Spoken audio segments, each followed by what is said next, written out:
C'est Kay. Si tu es nouveau ici, nous parlons beauté, lifestyle et santé. Et comme tu as pu le voir sur le titre de cette vidéo, aujourd'hui on va parler études et je vais te donner quelques astuces pour réussir tes examens à tous les coups. En effet, pour ceux qui ne savent pas, je suis actuellement en médecine en deuxième année en Allemagne et je suis d'origine, on va dire, ma langue de base, c'est le français. Du coup, quand je suis arrivée en Allemagne, j'avais vraiment eu des difficultés avec la langue et du coup, les études étaient vraiment compliquées pour moi. J'avais pas du tout les bonnes techniques et malheureusement, j'ai échoué ma première année, chose qui a dû faire que je la redouble. C'est vraiment une expérience traumatisante pour ma part car j'étais pas préparée à ça et du coup, j'ai vraiment dû prendre sur moi et réellement apprendre à apprendre. Alors c'est comme moi peut-être à l'époque, je sais pas, quand tu étais au lycée, tu n'avais pas vraiment de difficultés à l'école. Il suffisait juste d'aller en cours et de réussir les examens de manière très simple et efficace. Il est vraiment impératif que quand tu arrives à l'université, tu saches comment faire pour apprendre de manière rigoureuse et efficace. En tout cas, j'espère que cette vidéo va te plaire. N'hésite pas à liker, partager, à t'abonner si tu veux plus de contenu du genre et on y va.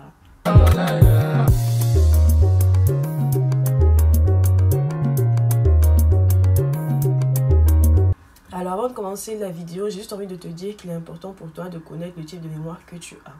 Moi, je suis quelqu'un qui retient facilement en écoutant et en regardant. Du coup, c'est vraiment ça qui m'a permis de développer ces 5 astuces que je vais te donner actuellement. Car c'est vraiment ce qui m'a permis de quitter d'une élève moyenne à une élève plus ou moins excellente malgré la difficulté de la langue. Première astuce que j'ai envie de te donner, c'est va au cours et prends des notes. J'étais une génération 2000 comme moi, on a été habitué à apprendre à l'ancienne avec des cahiers, aller au cours. Il n'y avait pas de tablette, pas d'ordi. Et ne te laisse pas embriguer dans la vague de l'université où tout le monde a son ordi au cours. Tout le monde ne va même pas aux amphis parce qu'il y a des cours qui sont restés en ligne. Non.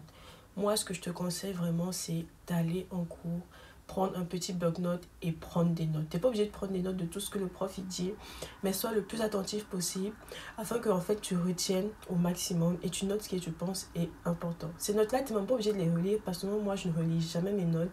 Je fais juste en sorte d'être attentif au cours. Comme ça, lorsque je vais m'asseoir chez moi pour apprendre, ça sera bien plus efficace.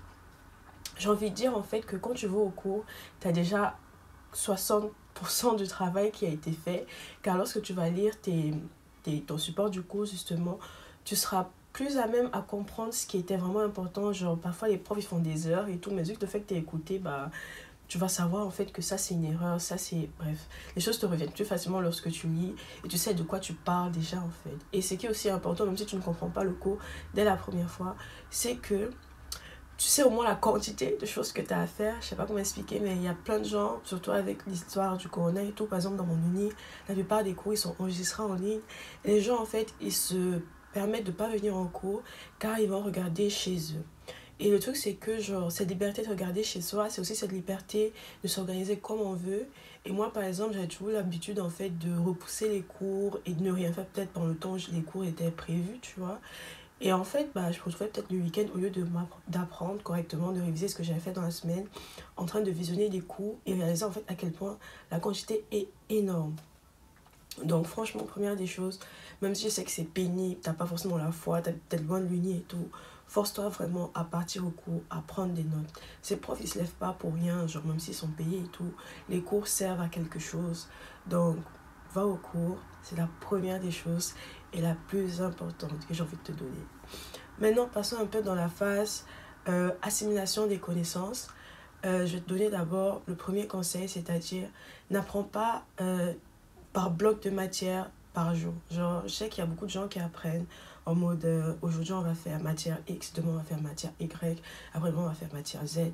Non, ça fonctionne pas, c'est pas efficace parce que c'est trop de choses et en fait, c'est dommage en fait parce qu'on me donne tellement d'énergie sur des matières plus ou moins simples et pas assez sur des matières plus compliquées qu'en fait il n'y a pas d'équilibre. Et en fait je me dis le plus important, enfin moi ce que j'ai à te conseiller, c'est d'alterner les matières chaque jour. Genre t'es pas obligé de faire, si par exemple tu dis que tu vas apprendre 4 heures, tu fais 1 heure de tes 4 matières, X, Y, Z, chaque jour que de faire 4 heures de X aujourd'hui, 4 heures de Y demain et etc.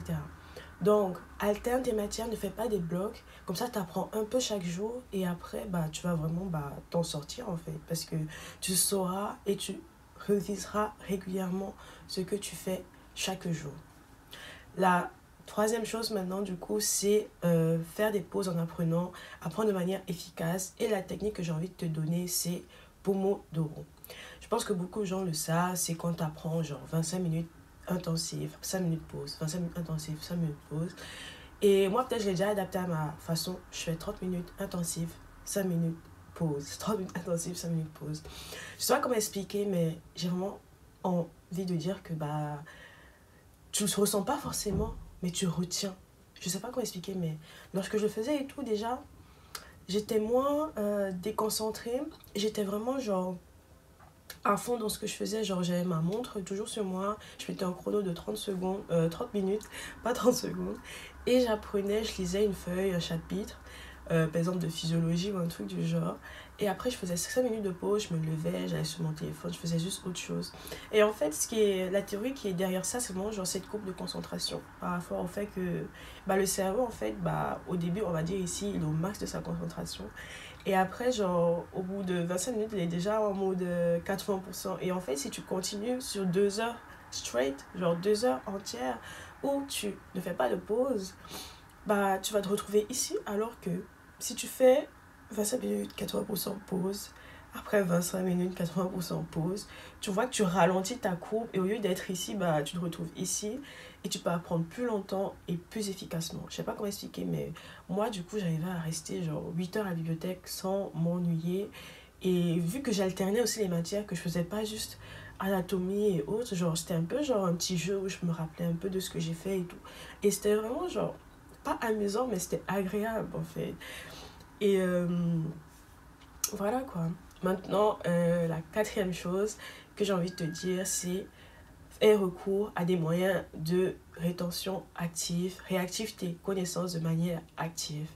Moi, la méthode que j'utilise, c'est Anki. C'est vraiment le saint graal en anatomie parce que genre, ça nous permet vraiment, genre, il y a le image occlusion sur Anki qui fait en sorte en fait, qu'on retient vraiment les structures de manière assez facile. Et en fait, moi, le Anki, la manière dont j'utilise Anki, c'est vraiment juste pour me faire rappeler les choses. C'est pas en mode pour voir si je connais. Genre, je sais que c'est pas la bonne manière, mais au moins, en fait, j'ai tellement de choses à apprendre chaque jour que je peux pas me contenter de ne rien faire, en fait. Donc, en fait, genre, rappel actif de tes connaissances. Anki, premièrement, genre les Karta et Karten de chez Anki, c'est vraiment très simple et efficace. Il y a plein de tutos sur Internet par rapport. C'est vraiment une application, genre, parfaite. Ça nous permet vraiment, genre, de retenir de manière simple et efficace. Et bien sûr, s'entraîner sur des anciennes épreuves de manière assez régulière pour savoir si on comprend, pour savoir ce qui est important, pour savoir si en fait ce qu'on apprend est important ou pas en fait. Donc se rappeler, en fait pratiquer ce qu'on a appris, pas le jour de l'examen mais avant, genre s'entraîner, c'est vraiment genre ce qui va te sauver la vie. Et maintenant, la cinquième chose que j'ai envie de te dire, et c'est vraiment aussi l'un des points les plus importants selon moi, c'est ton mode de vie, ton hygiène de vie. Et surtout aussi, genre, c'est plein de choses, ça englobe tellement de choses, genre les distractions inutiles, ton alimentation, le sport et tout ça, genre. Et je sais qu'il y a beaucoup de gens, genre, quand ils sont stressés par rapport aux examens, ils se négligent tellement, ils mangent plus. Moi, parfois, genre, je mange très mal, mais voilà, je fais quand même la peine, je fais quand même la peine de faire du sport. Il y en a qui font pas de sport, même juste marcher dehors, faire une pause, faire du vélo, il y en a qui font rien, ils passent leur journée chez eux parce qu'ils stressent, alors que non, ce n'est pas bon, c'est pas bon du tout, et c'est vraiment un cercle vicieux parce que du coup tu manges mal, tu stresses mal, tu dors mal, et après bah ton cerveau à la fin, bah t'auras beau apprendre toute la journée, il n'aura pas le temps d'enregistrer tout ce que tu as appris, tu vois. Et voilà quoi, genre, je sais pas comment expliquer, mais c'est vraiment ça qui a fait que bah, au jour d'aujourd'hui, je commence vraiment à apprécier mes études. J'ai moins peur d'échouer constamment. J'ai moins. Je suis juste plus épanouie dans mes études car j'ai vraiment appris à apprendre en fait. Et je pense que si toi tu appliques ces méthodes-là, genre ne serait-ce qu'aller au cours, faire des pauses sur ce que tu apprends, ne pas apprendre dans tes blocs de matière, utiliser des moyens de rétention active, même des mnémotechniques, ça passe aussi. Et surtout faire vraiment attention à ton hygiène de vie. Genre fais du sport, dors bien, tu verras que le jour de l'examen, genre, tu auras peut-être aussi ce stress de savoir est-ce que j'ai passé ou pas, mais tu auras des notes, tu seras en mode, mais c'est vraiment moi qui ai réussi. Et c'est vraiment ça en fait. Bref. Moi, mes compos, elles sont finies. Je t'invite aussi à aller voir mes vlogs, c'est comment j'apprends. Je pense que tu vas mieux comprendre ce que je suis en train de te dire.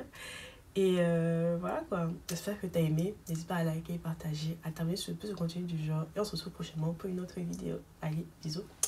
Bye bye.